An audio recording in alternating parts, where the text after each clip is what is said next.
আরামবাগ লোকসভা নির্বাচনে প্রার্থীর তালিকাতেও বিজেপির নির্দল প্রার্থীর নাম বলে অভিযোগ তৃণমূলের।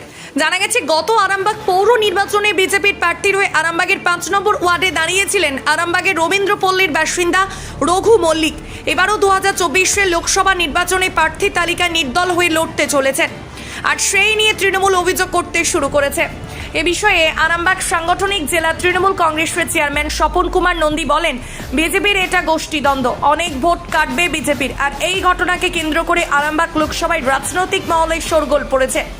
যদিও এই অভিযোগ নিয়ে আরামবাগ বিজেপি নেতৃত্বের সাথে যোগাযোগ করতে চাইলে বিজেপির এখনো পর্যন্ত কোনো প্রতিক্রিয়া মেলেনি।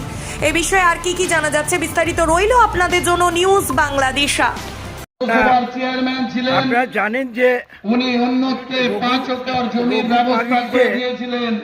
যে দাঁড়িয়েছি পৌরসভা তো বিজেপির হয়ে দাঁড়িয়ে দাঁড়াবার জন্য করেছিল, আর ও তো বিজেপি করে, আর এতো দেখছি যে উনি হিসেবে দাঁড়িয়েছে, আর এটা বিজেপির গোষ্ঠীদ্বন্দ্ব।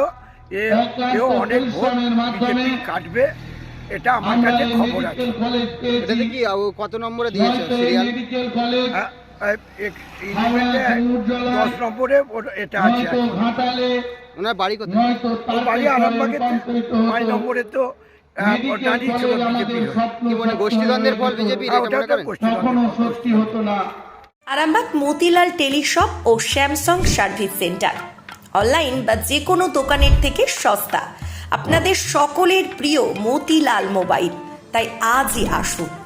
পুরানো মোবাইল সারানোর চেয়ে বেশি দামে এক্সচেঞ্জ, 0% ইন্টারেস্টে, 0 ডাউন পেমেন্ট, 0 কস্টে মোবাইল ফাইন্যান্সের সুবিধা।